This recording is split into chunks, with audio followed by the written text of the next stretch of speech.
¿No has podido vender tu propiedad por un mal manejo de la documentación? Bienvenidos a nuestro podcast. Te tengo un invitado de lujo el día de hoy, un abogado espectacular que está durante ya un gran tiempo en el mundo inmobiliario, y les presento a Jairo Armas. Bienvenido, Jairo, ¿cómo estás? Hola David, ¿cómo estás? Muchísimas gracias por invitarme a tu podcast y un gusto hablar en este día. Gracias por venir. Y bueno, ¿por qué vimos este tema el día de hoy? Porque vamos viendo también justamente con los clientes que se comunican con nosotros a nuestra inmobiliaria de Century 21 Elite a pedir asesorías, asegurándose que tengamos nosotros un abogado, pero que sea especialista en el tema inmobiliario. Así es que aquí lo importante de saber el por qué se caen los negocios y qué ha pasado con los clientes. ¿Qué te ha pasado últimamente, Jairito? Cuéntame. Últimamente hay varios clientes que en verdad ya cerca de la venta de su propiedad, ya están cerca de tener una oferta y recién ahí se ponen a buscar la documentación, recién ahí verifican si la información está correcta, si todo coincide. Y claro, muchas veces la venta se queda ahí estancada mientras arreglan las cosas, o muchas veces se termina cayendo porque algo estuvo mal, lleva demasiado tiempo. Hay errores que se solucionan rápido, pero sí hay varias cosas que en verdad sí pueden hacer que la venta se quede detenida ahí por mucho tiempo.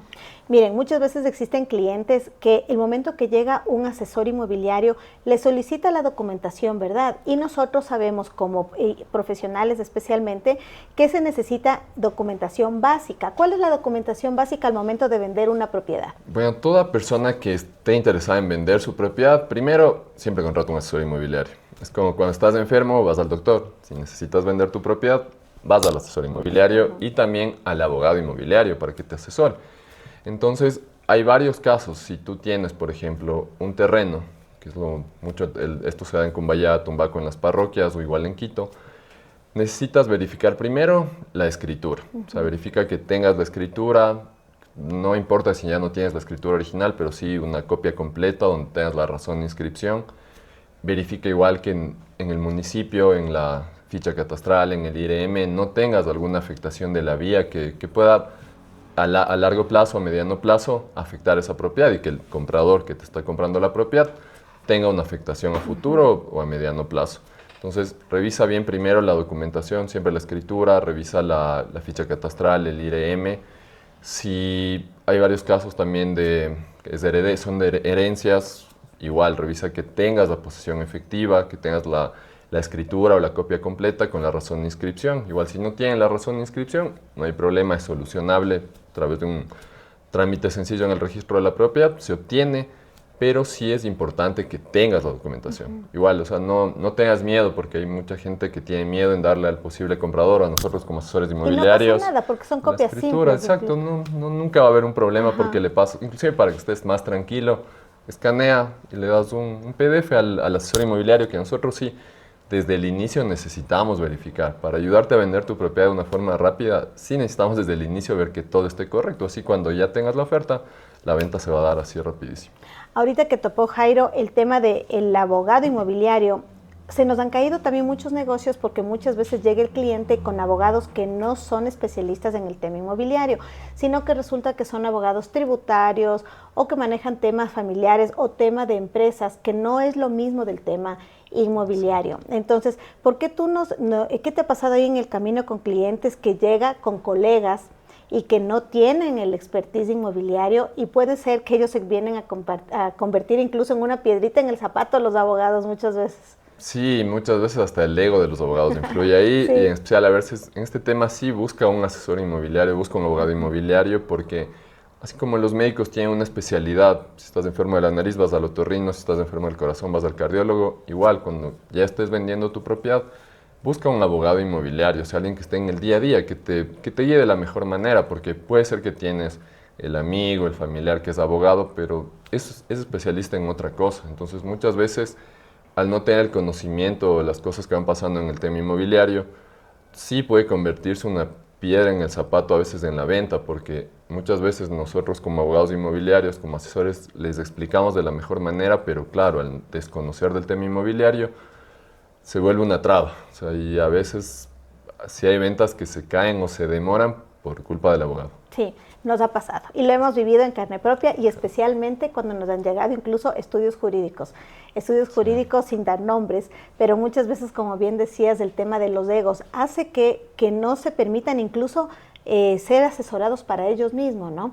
Entonces sí es importante, primero, como dice Jairo, la parte de no pasa nada si nos entregan las copias de la documentación, incluso hay mucha documentación que está público. Nosotros nos ingresamos a los portales, sea por municipio o una ficha catastral, donde vamos a encontrar información que necesitamos en el predio para un IRM. Entonces, pero sí es importante preparar. Como bien decía Jairo, por ejemplo, lo de la escritura, el certificado de gravamen, que es básico, y dependiendo del tipo de propiedad, obviamente van a venir otros documentos. Ahora, yo quiero preguntarte, Jairo, mira, sé que en momento de haber un negocio puntual, te voy a hablar especialmente ahorita cuando se presenta una venta donde existen los herederos. Sé también que existen un orden cuando hay herederos para entregar también el tema de herencias. Explícanos un poquito cómo funciona en un caso puntual de una venta con herederos. En el tema de herederos nosotros debemos verificar porque, por ejemplo, si compró papá, mamá la propiedad, falleció el papá, pero tienen hijos, entonces a la venta sí o sí tienen que comparecer el cónyuge sobreviviente, sea el papá, sea la mamá, y los hijos. Entonces es importante verificar esto porque desde el inicio, desde que estás firmando el contrato de corretaje inmobiliario, sí tienen que firmar todos porque todos están dando esa autorización para que la propiedad se venda y que vaya sin ningún problema. Los primeros en heredar siempre, si pasa algo con nuestros papás, vamos a ser los hijos. La esposa, el esposo que sobrevive no hereda porque ya es dueño de su 50% desde que adquirió la propiedad. Así es. Cuando no existen hijos, heredan primero los papás, si todavía existen papás de los dueños de las propiedades. En caso de que ya no existan papás, no existan hijos, en última instancia terminan heredando los sobrinos, pero en este caso sí es importante saber que llega un determinado momento en que el Estado también entra a ser heredero de una propiedad. Cuando no hay, se busca el grado de consanguinidad o de afinidad para la herencia, y si lo último que se encontró fueron sobrinos, el Estado se vuelve dueño del 16,66% por ley. Entonces sí va a ser un poco más complicado la venta de tu propiedad porque vas a tener que ya no solo estar de acuerdo en vender, sino también que el Estado esté de acuerdo. Claro. O tener que comprarle al Estado esa parte y después vender tranquilamente la propiedad sin problema. Entonces sí es muy importante este tema de las herencias, saber que si tienen hijos aquí, pero un hijo está en el exterior, no basta con que hagan la posición efectiva los que están aquí, tienen que hacer la posición efectiva todos los herederos. ¿Y qué pasa ahorita que mencionas eso si en el camino uno de los herederos no está de acuerdo y no logran hacer la posesión efectiva de esa parte? ¿No se puede vender el bien? No, sería algo ilegal si los herederos se terminan vendiendo una propiedad donde saben que, por ejemplo, el caso que vimos en Latinoamérica, muchos familiares viven en Estados Unidos, en Europa, y no le hacen conocer a ese heredero que está en Estados Unidos, en Europa, que están vendiendo la propiedad, ni siquiera hizo la posesión efectiva. Él, llegado un momento, sí podría iniciar una acción legal por la venta de la cosa ajena, porque él nunca estuvo de acuerdo. Entonces, sí, recomendación, no se metan en problemas, no hagan eso. Si hay malos abogados que le recomiendan hacer eso, la verdad, después puede convertirse en una bola de nieve que va a ir creciendo y algún rato ese heredero que se siente afectado les puede demandar y eso va a ser algo grave. Ya, entonces para ir resumir, el orden es padres, luego sobrinos. ¿Cómo es el orden? El orden que sería para si alguien muere, en el orden superior sería buscar primero si existen los papás, heredan los papás, si no existen papás, heredan hasta los abuelos. Y para ya el orden inferior, en cambio, verificar si existen hermanos, si existen hijos y si existen sobrinos, que sería el último donde entrarían los sobrinos a heredar. O sea, el Estado viene a ser un sobrino más. Un sobrino más, el Estado se convierte en un sobrino más. Imagínense, eso muchas veces no sabemos y es el desconocimiento que hace muchas veces que exista un montón de problemas familiares, ¿no es cierto? Y la tramitología también, cuando hereda digamos en este caso el Estado, ¿qué tiempo dura ese trámite para hacer todo el traspaso? O sea, para hacer todo el traspaso puede llevar algunos meses, entre 6 meses a un año, porque sabemos la burocracia que existe cuando es una entidad estatal, no porque quieran hacerlo de esa forma, es porque se siguen varios pasos. Entonces, puede llevar más de 6 meses hasta que el Estado esté de la autorización para que se venda la propia propiedad, donde el Estado también debería recibir esa parte producto de la venta, o muchas veces se les hace más fácil a los herederos comprarle al Estado. Entonces inician el trámite, verifican cuánto el Estado está pidiendo por esto, que muchas veces es en base al avalúo comercial o al avalúo catastral, dependiendo de la propiedad, y le compran. Al final terminan haciendo una compra al Estado, el Estado les vende. Una vez que ellos ya son dueños de todo eso, ya dicen, bueno, ahora sí vendamos la propiedad solo nosotros, para no estar que el Estado tenga que venir a la firma de la escritura de compraventa y demás. Sí, porque imagínate, se demoraría más otro tiempo Exacto. adicional. Ahora mira, estaba viendo justamente en redes sociales cuando colocamos el tema del que íbamos a hablar, y aquí me están colocando, por ejemplo, ¿qué pasa si el heredero se encuentra fuera del país, uno de los herederos? ¿Qué tipo de documento o de poder tiene que realizar? Si es que este tiene que ser específico o general. Lo recomendable ahí es siempre un poder especial. ¿Por qué? Ven aquí un cambio de luz, es porque se nos acaba de ir la luz, pero no importa. Aquí nada nos detiene para poder concluir este podcast y ser recursivo con lo que tenemos. Así es que, Jairo, estábamos hablando de los poderes. Exacto. En el tema de poderes, no se compliquen también la vida si hay propietarios que viven fuera del país, herederos que viven fuera del país. Se puede vender las propiedades con un poder suficiente. Si dejaron un poder hace tiempos, habría que revisar el poder para que se está otorgando las facultades para acceder a la venta de la propiedad. Y si no, se puede otorgar un poder tranquilamente desde el país en donde las personas se encuentran. La una opción es agendar una cita en el consulado o embajada más cercano, que les quede en el país donde residen. Y hoy por hoy también existen ya ciertas notarías en el país que están otorgando la forma de poderes telemáticos. Entonces es a través de una reunión de Zoom con el notario. Ese momento se lee el poder, las personas están ahí presentes, el notario les envía el documento PDF. Eso sí, importante, tienen que tener una firma electrónica válida aquí en el país, donde estén, pero que sea válida aquí en el país. Y lo pueden hacer desde allá también. Y lo pueden hacer allá tranquilamente. Hoy por hoy hay varias empresas que brindan este servicio de firma digital. No necesitan estar aquí, realizan a través de en línea este trámite de la firma digital y el poder se puede otorgar ya telemáticamente, que es mucho más rápido. Eso sí, tener en cuenta, sea que lo otorgan en el consulado telemáticamente o lo otorgaron aquí, los poderes duran un año. No es que duran, es conforme por costumbre hoy por hoy en el país. Pasado el año, sí, toda entidad pide que tenga la razón de que el poder no ha sido revocado. Entonces, si es un poder otorgado aquí en el país, basta con ir a la notaría, puede ir cualquier persona con el poder, eso sí, el original, y que les pongan la razón de que el poder no ha sido revocado. Si fue otorgado a través de un consulado o embajada, tiene que ir ahí sí el apoderado, en cambio al Ministerio de Relaciones Exteriores, para que le pongan esta razón de no revocatoria, se demora pocos días, y con eso tranquilamente ya se puede realizar el trámite de la compraventa, reservas inmobiliarias, promesas y demás. Eso es buenísimo. Yo digo, mientras el negocio y la tecnología también sigue avanzando, el negocio de alguna manera también se va apalancando con lo que vamos teniendo, porque antes los poderes definitivamente eran solamente físicos, como tú bien dices, acercarse al consulado en el país dependiendo de donde esté, y muchas veces podía durar el trasladar el poder al país entre 15 días a un mes, creo que es, Exacto, ¿no? Encima de que antes era obligatorio que llegue el poder acá apostillado y todo. Ahora basta que si otorgan un poder en el consulado, basta con que salgan del consulado, ese momento le envían el PDF al abogado, al asesor inmobiliario, al apoderado, y con ese poder digital tranquilamente ya se hace la firma. No es necesario ya que llegue el poder físico del país de origen. Perfecto, está buenísimo lo de las notarías para sacar el poder electrónico. Ahora, Jairo, ¿qué recomiendas tú en el tema de herederos para que tengan especial cuidado, que te has encontrado con los problemas que de pronto te dicen, Jairo, necesitamos hacer tal cosa, o vender una propiedad y resulta que te encuentras, no sé, que no han inscrito la posesión efectiva? ¿Qué más ha sucedido? Sí, muchas veces los herederos hacen la posesión efectiva y los malos abogados les terminan entregando la posesión efectiva luego de la notaría. Y claro, es una persona que desconoce, dice ya, con eso estuvo listo la posesión. El rato que quieran hacer algún trámite les dicen, no, eso se tiene primero que realizar el pago del impuesto a la herencia en el SRI, realizar esta declaración del impuesto a la herencia y después inscribir en el registro de la propiedad. Entonces muchas veces los herederos se topan con que les faltó desde la declaración del impuesto a la herencia o se quedaron en ese paso de declaración, pero nunca el abogado les dio inscribiendo en el registro de la propiedad. Y claro, o sea, no hay problema, se puede realizar este trámite igual, todo tiene solución, pero sí hay que tener en cuenta. Es por eso importante revisar la documentación e información desde el inicio.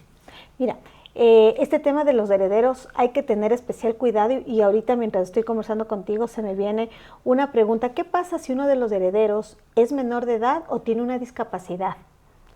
Igual ahí, por eso es bueno tenerlo en cuenta desde el inicio, cómo está nuestra propiedad, porque si hay menores de edad, lamentablemente en el país la única forma de vender una propiedad donde ya entró un menor de edad como heredero, muchas veces son dueños de las propiedades de los menores de edad, se tiene que seguir un juicio. Entonces, un juicio hoy por hoy lleva más de un año Pero para el juicio, pedir. ¿quién hace quién a qué? Deben seguir los papás del menor de edad para poder vender, que un juez les autorice la venta de esta propiedad, porque el menor de edad, lamentablemente, por haber razón, entró como heredero y él tiene que tener la autorización mediante sentencia de un juez para que se pueda dar esta venta. Entonces, si es algo a tener en cuenta, si les ha pasado, tienen que hacer esto, porque si lleva su tiempo, tienen que conseguir un abogado que se dedique a este tema también, y recién cuando tengan la sentencia del juez, ahí recién van a poder vender la propiedad. Entonces igual, o sea, ten en cuenta esto en el tema de menores de edad. En el tema de personas con discapacidad, igual, o sea, es todo un trámite porque la persona al ser incapaz legalmente tienen que seguir un juicio, ahí sí los hermanos o los papás, para que un juez le declare incapaz mentalmente, que Usted tiene un nombre. nombre un curador o un tutor, Ajá. pero tampoco es que es tan fácil, porque el tutor es como para administrar los bienes, más no para la venta. Cuando hay que vender, aparte de que tiene que seguir este trámite para curaduría o tutor, tienen que después seguir el juicio donde el juez autorice la venta de esta persona que es incapaz. Entonces también lleva su tiempo. Entonces, ¿Y más o menos de qué tiempo estamos hablando? o sea, hoy por hoy, lamentablemente, los juicios sí se demoran cada juicio, cada etapa, entre 8 meses a un año. Entonces, si es algo de este tema, sí deberían tomar en cuenta que más o menos 1 año y medio entre los dos juicios, sí, es algo más complicado. Eso es importante tomar en cuenta porque a nosotros nos sucedió especialmente con un cliente que tuvo un heredero con discapacidad y sí ha sido un proceso y al final no se logró vender en el tiempo que ellos esperaban, ¿no? Ahora, también, ¿qué sucede, por ejemplo, en la parte de los herederos y los cónyuges? ¿Tiene que ver el cónyuge también en el momento de que ellos heredan algo, luego también son dueños los cónyuges al momento de tener una nueva venta? No, o sea, ¿qué pasaría en un ejemplo práctico si dos esposos se casaron y el esposo por haber razón heredó de sus papás? La herencia solo es para mí como hijo, no entra mi cónyuge ni mis hijos, ya entrarán si yo fallezco o algo, pero el que hereda soy yo. Entonces, en este caso, las ventas solo tienen que aparecer el hijo, nieto, papá o mamá que heredó, más no el cónyuge, porque no entra a heredar las propiedades. Ya, perfecto, buenísimo. Existe una tablita también, ¿no es cierto?, para el pago de lo del impuesto de la herencia. Correcto, sí. Una vez que ya tengan que hagan la posesión efectiva en la notaría, con esa posesión efectiva, la escritura, tienen que ir con la persona que maneja el tema de impuestos de confianza para que les ayude con esta declaración del impuesto a la herencia. Importante ahí, todos los herederos tienen que tener usuario y contraseña en el SRI. No necesariamente que tengan RUC ni nada, pero sí creado un usuario y contraseña, porque a través del sistema van a realizar esta declaración. Y el SRI tiene una base imponible, que es de $72,000. Entonces, un ejemplo claro, si son dos herederos, heredan una propiedad y la propiedad está valuada en 200,000, dividido para los dos, nos queda una base imponible de 100,000 a cada heredero. Entonces, sí me paso de la base imponible de 72,000. Pasado de 72,000, el SRI ya genera un valor a pagar, que hay que pagarlos para que se pueda realizar la inscripción en el registro de la propiedad y para que el SRI les emita este PDF que se necesita. Pero cuando se divide la base, el avalúo catastral de una propiedad para los herederos y a cada uno le toca una base imponible de menos de 72,000, sí hay que realizar el trámite, se genera 0, pero sí es obligatorio. Ya, y si alguno de estos herederos, por ejemplo, es de la tercera edad, ¿genera algún descuento también? Sí, conforme hoy por la ley que beneficia a las personas de la tercera edad, sí les aplica. Entonces, por eso sí es bueno que cuando hagan este tema de la declaración del impuesto a la herencia, lo hagan con una persona que maneje el tema de impuestos, que maneje este tema de descuentos, porque todo es a través del sistema del SRI. ¿Los impuestos tienen que ser manejados por una contadora o no necesariamente, o el abogado inmobiliario? No, en este caso sí es recomendable la contadora de confianza, la persona que les lleva la contabilidad de los impuestos, porque ellos manejan. Entonces, si bien los abogados inmobiliarios tenemos un conocimiento de esto, pero es mejor hacerlo con la persona que está capacitada para manejar todo el sistema del SRI. Ya, perfecto. Como ustedes van viendo, todo el tema de los herederos siempre se torna, yo digo, ahí un poquito de más cuidado porque no es lo mismo manejar una propiedad donde simplemente existe comprador, vendedor y nadie más. Con las herencias hay que tener un poquito más de cuidado con la información que se va teniendo, como para poder nosotros también poder asesorar en su momento. Si bien es cierto, nosotros como asesores inmobiliarios no somos, digamos, abogados, pero justamente el tener de la mano esta parte, esta alianza con un abogado inmobiliario es indispensable y básico para el éxito al momento de que tengamos una compra-venta y lograr finiquitar al fin y al cabo una venta exitosa, ¿no es cierto? Sí. Alguna cosa que igual, porque yo sé que la compraventa tiene que ver, para listar los documentos como empezamos este podcast, implica muchos más documentos, ¿verdad? ¿Dónde es donde tú dirías, a ver, estos son los otros documentos, pero sí que hay que tener mucho cuidado? Hay que ser muy, muy cuidadoso si se está vendiendo una propiedad que esté en declaratoria de propiedad horizontal, quiere decir conjuntos, edificios, locales comerciales que tienen su declaratoria de propiedad horizontal. Ahí, importante, sí siempre tengan la declaratoria de propiedad horizontal, o sea, el PDF completo, el documento completo. Si no lo tienen, el administrador o administradora del edificio, conjunto, lo debe tener, les debe entregar esta documentación. ¿Por qué? Porque desde ese momento vamos a poder verificar primero que si las alícuotas, linderos, que todo coincida tanto en la ficha catastral, en la escritura con que se compraron la propiedad, en el certificado de gravamen, en las actas de inscripción, para que no tengan problema futuro. Y indispensable igual, si están pensando en vender la propiedad, preguntar desde un inicio con el administrador. Está al día, tiene su nombramiento, tiene el acta donde le nombraron. Igual verificar que estén al día en pago de expensas y demás, porque son documentos obligatorios al momento de realizar la escritura. El nombramiento del administrador o administradora, el acta de la junta de condóminos donde le nombraron al administrador o administradora, la copia color de la cédula del administrador o administradora y el certificado de expensas que debe estar con la fecha del mes en que se está dando la escritura. Entonces sí es importante porque sí es un tema en el que se caen muchas ventas, porque ya cuando estamos cerca de firmar la escritura, recién averiguan estos documentos y se dan cuenta que el administrador no le habían nombrado hace más de 10 años o hace 5 años.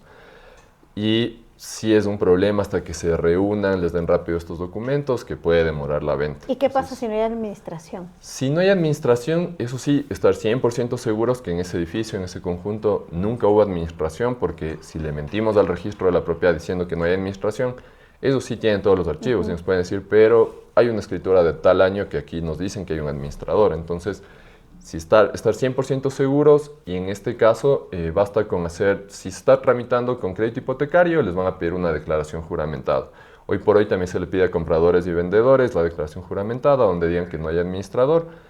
Y si se está realizando una compraventa normal, sin crédito, basta con poner una cláusula en la minuta, donde declaran bajo juramento que en el conjunto edificio no existe un administrador legalmente nombrado. O sea, no genera tanto inconveniente. Y bueno, está hablando de personas naturales. ¿Y si la venta es de una empresa? Si es de una empresa, importante ahí los documentos de la empresa. Igual que el nombramiento del gerente esté al día, verificar la razón de inscripción en el registro mercantil y también el acta donde le autorizan al gerente general a realizar la venta de la propiedad. Acta de los socios. Acta de los socios. Ajá, la acta de los socios donde le autorizan a realizar la venta del bien inmueble tal y tal y tal, porque sí debe estar esto como habilitante al momento de hacer la escritura. Ya, como ustedes pueden ver, tenemos muchísima información en cuanto a la documentación y que preparemos y tengamos al día todo para evitar que se nos caigan los negocios. Así es que estoy segura que le tendremos nuevamente de invitado a nuestro abogado inmobiliario, Jairo Armas, para que podamos seguir instruyéndonos y teniendo mayor conocimiento e información de cualquier tema inmobiliario, especialmente de la documentación, que sabemos que es lo que primero se nos va cayendo por no saber leer desde el inicio, y los propietarios también que tengan la confianza de entregarnos la documentación, y más aún si sabemos que tenemos también de la mano aquí un abogado con nosotros. Así es que algo que quieras decir aquí en nuestro podcast para despedirnos. Acotar siempre, revisen la información, la documentación, confíen siempre en el asesor inmobiliario y en el abogado inmobiliario para que la venta fluya, porque muchas veces por intentar hacerlo por nuestra cuenta caemos en errores, no revisamos estos detalles que nosotros al estar en el día a día sí nos vamos a dar cuenta. Entonces siempre confíen en nosotros cuando están vendiendo sus propiedades. Perfecto. Gracias, Jairo, por Gracias, David. por venir. Así es que ya saben, nos esperamos en una próxima.